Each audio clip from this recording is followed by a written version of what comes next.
Tommy Robinson, didn't he just write a book in Comic Sans? Man, yeah, he wrote a book in Comic Sans, and it's like, and actually, I've seen some excerpts from the book, and it's like he's making some really good, concise points. But in Comic Sans. Yeah. Tommy. Which, yeah, I mean, like, surely who didn't tell him? He's got people around him who would have said, no, you need a more grown-up font for this. This isn't sort of, you're not announcing a tombola at church. The thing is, he doesn't have that many people around him, I don't think. I went out to see him in Benidorm. Right. And he was now in prison, of course, but he was very alone. Yeah. And there was a strong feeling of him having been alone a long time. Yeah. And then he's talked about being in prison and being in solitary, which seems like the most horrible punishment anyone can bear. Yeah. And he was like... Yeah, especially when he's got kids and stuff. Yeah, and he was like, I'm looking forward to it, really. I think I need it sometimes. Right, It's a bit solitary and all that. I can't believe that he's in prison. It just feels, it's so blatantly obvious that there's like...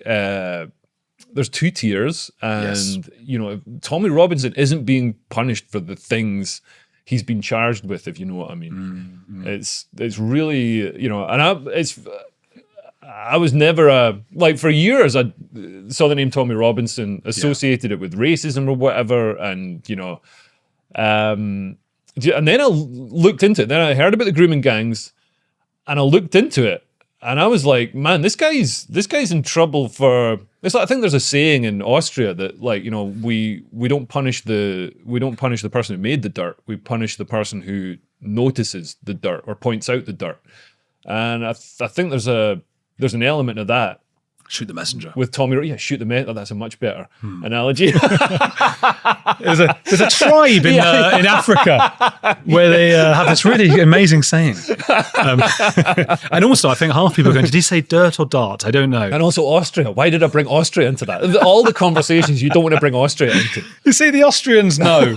Let me tell you about the Austrians. Never made a mistake from any of their ideologies. No, so Tommy... Yeah, it's a weird thing. Well, that two-tiered thing, it's so... You know what's annoying about it is that I know that if I say two-tier here or there's two tiers, I know what I sound like. Because from what you're saying about Tommy Robinson, you will agree with this. You know, we were once maybe on another side and would have heard people going, two-tier here, two-tier... And it sounds like we're mental. Well, now I just don't accept the sort of, you know, whatever the sort of socially agreed, you know, attitudes are. Like, I've had them broken too many times. I've seen them, you know, and I think lockdown for a lot of people was a you know, we're all told, oh, you must get the vaccine, you must lock down, you must do this, you must do that, you know, and we're looking at Sweden and they're not doing it and they're having a better time. So, you know, I got the vaccine. I love a vax. I'm into the vaxes, but I wouldn't start freezing Canadians' bank accounts because they haven't got it. Jesus, what was he doing? Again, it comes down to bodily autonomy. You should have and also I was going to get the vaccine. I didn't because I'm lazy, not because I'm, you know, ideologically opposed to it. But then when the government was all like, you know, oh, you've got to take it, and there's this big sort of, you know, social campaign to try and, you know, guilt trip and force people to get it. I was like, man, it's like getting offered a margarita by Bill Cosby.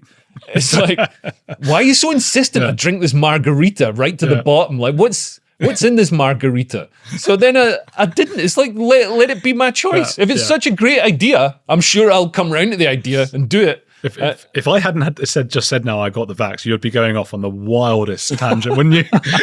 and Bill Gates has put a thing in you. Half the audience listening do believe those things, and I respect those people very much. So that, you know, that's how it should be. We have mixed other views. Vaccines. I have vaccines every 5. I think it might be a Jewish thing. I've said this before, but you know, it's like chicken soup, vaccines. I got a flu vaccine. I get them. I don't get them. Aren't they just for old people? And me. I go in and the doctor looks at me like, okay, what are you here for? And it's not a doctor, it's a bloke in a pharmacy. Right. And I'm like, I want the flu vaccine. They're like, you sure, mate? And I'm like, just want to get it. Don't want to get flu. Right. And I feel terrible actually after that. I think you got to, like, your body's got to get some diseases to sort of just to teach it a lesson. Yeah. Just to, although I did. But that's what vaccination is. Oh, right, yeah. It's a small amount of the disease to sort of teach your body a lesson. Well, we've solved that. But I did get COVID, and I really wished I got the vaccine. I got the vaccine, and then I did get COVID. I was so ill, and it was at the Fringe, the Edinburgh Fringe in 2021. So I had to cancel shows because I was like, not because I didn't want to infect other people in the room, just because I couldn't physically go and do, like, you know, I couldn't go and do the shows.